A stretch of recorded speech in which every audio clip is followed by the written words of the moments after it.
David Brainerd, um arauto aos peles vermelhas. Certo jovem franzino de corpo, mas tendo na alma o fogo do amor aceso por Deus, encontrou-se na floresta para ele desconhecida. Era tarde e o sol já declinava até quase desaparecer no horizonte, quando o viajante enfadado da longa viagem avistou a fumaça das fogueiras dos índios peles vermelhas. Depois de apear e amarrar seu cavalo, deitou-se no chão para passar a noite agonizando em oração. Sem ele o saber, alguns dos silvícolas o haviam seguido silenciosamente como serpentes durante a tarde. Agora estacionavam atrás dos troncos das árvores para contemplar a cena misteriosa de um vulto de cara pálida sozinho, prostrado no chão, clamando a Deus. Os guerreiros da vila resolveram matá-lo sem demora, pois diziam, os brancos davam uma aguardente aos peles vermelhas para, enquanto bêbados, levar-lhes as cestas e as peles de animais e roubar-lhes as terras. Mas depois de cercarem furtivamente o missionário que orava prostrado e ouvirem como clamava o grande espírito, insistindo que lhes salvasse a alma, eles partiram tão secretamente como chegaram. No dia seguinte, o moço, não sabendo o que acontecera em redor enquanto orava no ermo, foi recebido na vila de uma maneira tão não esperada. No espaço aberto para os wigwams, barracas de peles, os índios o cercaram e o moço, com o amor de Deus ardendo na alma, leu o capítulo 53 de Isaías. Enquanto pregava, Deus respondeu à sua oração da noite anterior e os silvícolas ouviram o sermão com lágrimas nos olhos. Esse cara pálida chamava-se David Brainerd. Nasceu em 20 de abril de 1718. Seu pai faleceu quando Davi tinha 9 anos de idade e sua mãe, filha de um pregador, faleceu quando ele tinha 14 anos de idade. Acerca de sua luta com Deus no tempo da sua conversão, na idade de 20 anos, ele escreveu: Designei um dia para jejuar e orar, e passei esse dia clamando quase incessantemente a Deus, pedindo misericórdia e que Ele abrisse meus olhos para a enormidade do pecado e do caminho para a vida em Jesus Cristo. Contudo, continuei a confiar nas boas obras. Então, uma noite, andando na roça, foi-me dada uma visão da grandeza do meu pecado, parecendo-me que a terra se abrira por baixo dos meus pés para me sepultar, e que a minha alma iria ao inferno antes de eu chegar em casa. Certo dia, estando longe do colégio, no campo, sozinho em oração, senti tanto gozo e doçura em Deus que, se eu devesse ficar neste mundo vil, queria permanecer contemplando a glória de Deus. Senti na alma um profundo amor ardente para com todos os homens e anelava que eles desfrutassem deste mesmo amor de Deus. No mês de agosto, depois senti-me tão fraco e doente como resultado de aplicar-me demais aos estudos que o diretor do colégio me aconselhou a voltar para casa. Então, estava tão fraco que tive algumas hemorragias. Senti-me perto da morte, mas Deus renovou em mim o conhecimento e o gosto das coisas divinas. Anelava tanto a presença de Deus e ficar livre do pecado que, ao melhorar, preferia morrer ao voltar ao colégio e me afastar de Deus. Oh, uma hora com Deus excede infinitamente todos os prazeres do mundo. De fato, depois de voltar ao colégio, Brainerd esfriou em espírito, mas o grande avivamento desta época alcançou a cidade de New Haven, o colégio de Yale e o coração de David Brainerd. Ele tinha o costume de escrever diariamente numa relação dos acontecimentos mais importantes da sua vida. Passados durante o dia, por esses diários escritos para si próprio e não para o mundo ler, que sabemos da sua vida íntima de profunda comunhão com Deus. Os seguintes poucos trechos servem como amostras do que ele escreveu em muitas páginas de seu diário e descobrem algo de sua luta com Deus enquanto estudava para o ministério. Fui tomado repetidamente pelo horror da minha miséria. Então clamei a Deus, pedindo que me purificasse da minha extrema imundícia. Depois, a oração se tornou muito preciosa para mim. Ofereci-me alegremente para passar os maiores sofrimentos pela causa de Cristo, mesmo que fosse para ser desterrado entre os pagãos, desde que pudesse ganhar suas almas. Então Deus me deu o espírito de lutar em oração pelo reino de Cristo no mundo. Retirei-me cedo de manhã para a floresta, e foi-me concedido fervor em rogar pelo avanço do reino de Cristo no mundo. Ao meio-dia, ainda combati em oração a Deus e senti o poder do divino amor na intercessão. Passei o dia em jejum e oração, implorando que Deus me preparasse para o ministério e me concedesse auxílio divino e direção, e que Ele me enviasse para a seara no dia que Ele designasse. Pela manhã, senti poder na intercessão pelas almas imortais e pelo progresso do reino do querido Senhor e Salvador do mundo. À tarde, Deus estava comigo de verdade. Quão bendita a sua companhia! Ele me concedeu agonizar em oração até ficar com a roupa encharcada de suor, apesar de eu me achar na sombra e de soprar um vento fresco. Sentia a minha alma grandemente extenuada pela condição do mundo. Esforçava-me para arrebatar multidões de almas. Sentia-me mais dilatado pelos pecadores do que pelos filhos de Deus. Contudo, anelava gastar a minha vida clamando por ambos. Passei 2 horas agonizando pelas almas imortais, apesar de ser ainda muito cedo. Meu corpo estava molhado de suor. Se eu tivesse 1000 vidas, a minha alma as teria dado pelo gozo de estar com Cristo. Dediquei o dia para jejuar e orar, implorando a Deus que me dirigisse e me abençoasse na grande obra que tenho perante mim, a de pregar o Evangelho. Ao anoitecer, o Senhor me visitou maravilhosamente na oração. Senti a minha alma angustiada como nunca. Senti tanta agonia que me achava ensopado de suor. Oh, e Jesus suou sangue pelas pobres almas. Eu anelava mostrar mais e mais compaixão para com elas. Cheguei a saber que as autoridades esperavam a oportunidade de me prender e encarcerar por ter pregado em New Haven. Fiquei mais sóbrio e abandonei toda a esperança de travar amizade com o mundo. Retirei-me para um lugar oculto na floresta e coloquei o caso perante Deus. Completados seus estudos para o ministério, ele escreveu: preguei o sermão de despedida ontem à noite. Hoje pela manhã, orei em quase todos os lugares por onde andei e depois de me despedir dos amigos, iniciei a viagem para o habitat dos índios. Essas notas do diário revelam em parte a sua luta com Deus enquanto estudava para o ministério. Um dos maiores pregadores atuais, referindo-se a este diário, declarou: foi Brennett quem me ensinou a jejuar e orar. Cheguei a saber que se fazem maiores coisas por meio de contato cotidiano com Deus do que por pregações. No início da história da vida de Brennett, já relatamos como Deus lhe concedeu entrada entre os silvícolas violentos em resposta a uma noite de oração, prostrado em terra nas profundezas da floresta. Mas apesar de os índios lhe darem a toda a hospitalidade, concedendo-lhe um lugar para dormir sobre um pouco de palha e ouvirem o sermão comovidos, Brennett não estava satisfeito e continuava a lutar em oração, como revela o seu diário. Continuo a sentir-me angustiado. À tarde preguei ao povo, mas fiquei mais desanimado acerca do trabalho do que antes. Receio que seja impossível alcançar as almas. Retirei-me e derramei a minha alma pedindo misericórdia, mas sem sentir alívio. Completo 25 anos de idade hoje.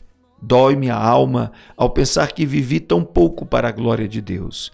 Passei o dia na floresta sozinho, derramando a minha queixa perante o Senhor. Cerca das 9 horas, saí para orar na mata. Depois do meio-dia, percebi que os índios estavam se preparando para uma festa e uma dança. Em oração, senti o poder de Deus e a minha alma extenuada como nunca antes na minha vida. Senti tanta agonia e insisti com tanta veemência que ao levantar-me só conseguia andar com dificuldade. O suor corria-me pelo rosto e pelo corpo. Reconheci que os pobres índios se reuniam para adorar demônios e não a Deus. Esse foi o motivo de eu clamar a Deus que se apressasse em frustrar a reunião idólatra. Assim, passei a tarde orando incessantemente, pedindo o auxílio divino para que eu não confiasse em mim mesmo, O que experimentei enquanto orava foi maravilhoso. Parecia-me que não havia nada de importância em mim, a não ser santidade de coração e vida e o anelo pela conversão dos pagãos a Deus. Desapareceram todos os cuidados, receios e anelos.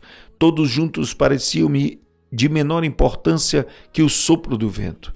Anelava que Deus adquirisse para si um nome entre os pagãos e lhe fiz o meu apelo com a maior ousadia, insistindo em que ele reconhecesse que eu preferiria a minha maior alegria. De fato, não me importava onde ou como morava, nem da fadiga que tinha de suportar, se pudesse ganhar almas para Cristo. Continuei assim toda a tarde e toda a noite. Assim revestido, Brainerd pela manhã voltou da mata para enfrentar os índios, certo de que Deus estava com ele, como estivera com Elias no Monte Carmelo. Ao insistir com os índios para que abandonassem a dança, eles, em vez de matá-lo, desistiram da orgia e ouviram a sua pregação de manhã e à tarde. Depois de sofrer como poucos sofrem, depois de se esforçar da noite e de dia, depois de passar horas inumeráveis em jejum e oração, depois de pregar a palavra a tempo e fora de tempo, por fim, abriram-se os céus e caiu fogo. Os seguintes excertos do seu diário escreveram algumas dessas experiências gloriosas. Passei a maior parte do dia em oração, pedindo que o Espírito fosse derramado sobre o meu povo. Orei e louvei com grande ousadia, sentindo grande peso pela salvação das preciosas almas. Discursei a multidão extemporaneamente sobre Isaías 53:10. Todavia o Senhor agradou Moelo. Muitos dos ouvintes entre a multidão de 3 a 4 mil ficaram comovidos a ponto de haver um grande pranto, como o pranto de Hadadrimon, em Zacarias 12, versículo 11. Enquanto eu andava a cavalo, antes de chegar ao lugar para pregar, senti o meu espírito restaurado e a minha alma revestida com o poder para clamar a Deus quase sem cessar por muitos quilômetros a fio. De manhã, discursei aos índios onde nos hospedamos. Muitos ficaram comovidos e, ao falar-lhes acerca da salvação da sua alma, as lágrimas correram abundantemente e eles começaram a soluçar e a gemer. À tarde, voltei ao lugar onde lhes costumava pregar. Eles ouviram com a maior atenção quase até o fim. Nem a 10ª parte dos ouvintes pôde conter-se de derramar lágrimas e clamar amargamente. Quanto mais eu falava do amor e compaixão de Deus ao enviar seu Filho para sofrer pelos pecados dos homens, tanto mais aumentava a angústia dos ouvintes. Foi para mim uma surpresa notar como seus corações pareciam transpassados pelo terno e comovente convite do Evangelho antes de eu proferir uma única palavra de terror. Preguei aos índios sobre Isaías 53, versos 3 a 10. Muito poder acompanhava a palavra e houve grande convicção entre os ouvintes, contudo, não tão geral como no dia anterior. Mas a maioria ficou comovida e em grande angústia de alma. Alguns não podiam caminhar nem ficar em pé. Caíam no chão como se tivessem o coração transpassado e clamavam sem cessar, pedindo misericórdia. Os que vieram de lugares distantes foram levados logo à convicção pelo Espírito de Deus. À tarde, preguei sobre Lucas 15, 16 a 23. Havia muita convicção visível entre os ouvintes enquanto eu discursava, mas ao falar particularmente depois a alguns que se mostravam comovidos, o poder de Deus desceu sobre o auditório como um vento veemente e impetuoso e varreu tudo de uma maneira espetacular. Fiquei em pé, admirado da influência que se apoderou do auditório quase totalmente. Parecia mais que qualquer outra coisa a força irresistível de uma grande correnteza, ou dilúvio crescente que derrubava e varria tudo o que encontrava na sua frente. Quase todos oravam e clamavam pedindo misericórdia, e muitos não podiam ficar em pé. A convicção que cada um sentiu foi tão grande que pareciam ignorar por completo os outros em redor, mas cada um continuava a orar por si mesmo. Lembrei-me de Zacarias 12, verso 10 a 12, porque havia grande pranto como o pranto de Hadadrimon, parecendo que cada um pranteava à parte. Parecia-me um dia muito semelhante ao dia em que Deus mostrou seu poder a Josué, porque era um dia diferente de qualquer dia que tinha presenciado antes. Um dia em que Deus fez muito para destruir o reino das trevas entre este povo. É difícil reconhecer a magnitude da obra de David Brainerd entre as diversas tribos de índios nas profundezas das florestas. Ele não entendia os seus idiomas. Se lhe transmitia a mensagem de Deus ao coração, deveria achar alguém que pudesse servir como intérprete. Passava dias inteiros simplesmente orando para que viesse sobre ele o poder do Espírito Santo com tanto poder que esse povo não pudesse resistir à mensagem. Certa vez, teve que pregar por meio de um intérprete tão bêbado que quase não podia ficar em pé. Contudo, vintenas de almas foram convertidas por esse sermão. Ele andava às vezes perdido de noite no ermo, apanhando chuva e atravessando montanhas e pântanos, franzino de corpo. Cansava-se nas viagens, tinha que suportar o calor do verão e o intenso frio do inverno. Dias a frio, passava-os com fome, já começava a sentir a saúde abalada e estava a ponto de casar-se. Sua noiva era Jerusa Edwards, filha de Jonathan Edwards, e estabelecer um lar entre os índios convertidos ou voltar e aceitar o pastorado de uma igreja que o convidava. Contudo, reconhecia que não podia viver por causa da sua doença, mais do que 1 ou 2 anos, e resolveu então arder até o fim. Assim, depois de ganhar a vitória em oração, clamou: Eis-me aqui, Senhor. Envia-me a mim até os confins da terra. Envia-me aos selvagens do ermo. Envia-me para longe de tudo que se chama conforto da terra. Envia-me mesmo para a morte, se for no teu serviço e para promover o teu reino. Então, acrescentou: Adeus, amigos. Adeus, confortos terrestres, mesmo os mais anelados de todos. Se o Senhor quiser, gastarei a minha vida até os últimos momentos em cavernas e covas da terra, se isso servir para o progresso do reino de Cristo. Foi nessa ocasião que escreveu: Continuei lutando com Deus em oração pelo rebanho aqui e especialmente pelos índios em outros lugares, até a hora de deitar-me. Oh, como senti ser obrigado a gastar o tempo dormindo. Anelava ser uma chama de fogo constantemente ardendo no serviço divino e edificando o reino de Deus até o último momento, o momento de morrer. Por fim, depois de 5 anos de viagens árduas, no ermo de aflições inumeráveis e de sofrer dores incessantes no corpo, David Brainerd, tuberculoso, e com as forças físicas quase inteiramente esgotadas, conseguiu chegar à casa de Jonathan Edwards. O peregrino já completara a sua carreira terrestre e esperava o carro de Deus para levá-lo à glória. Quando no seu leito de sofrimento viu alguém entrar no quarto com a Bíblia, exclamou: Oh, o querido livro! Breve hei de vê-lo aberto. Os seus mistérios me serão então desvendados. Minguando sua força física e aumentando sua percepção espiritual, falava com mais e mais dificuldade. Fui feito para a eternidade. Como anelo estar com Deus e prostrar-me perante Ele. Oh, que o Redentor pudesse ver o fruto do trabalho da sua alma e ficar satisfeito. Oh, vem, Senhor Jesus, vem depressa. Amém. E dormiu no Senhor. Depois deste acontecimento, a noiva de Brainerd, Jerusa Edwards, começou a murchar como uma flor. E 4 meses depois também foi morar na cidade celeste. De um lado do seu túmulo está o de David Brainerd, e do outro lado está o túmulo de seu pai, Jonathan Edwards. O desejo veemente da vida de David Brainerd era o de arder como uma chama por Deus até o último momento. Como ele mesmo dizia: anelo ser uma chama de fogo, constantemente ardendo no serviço divino até o último momento, o momento de falecer.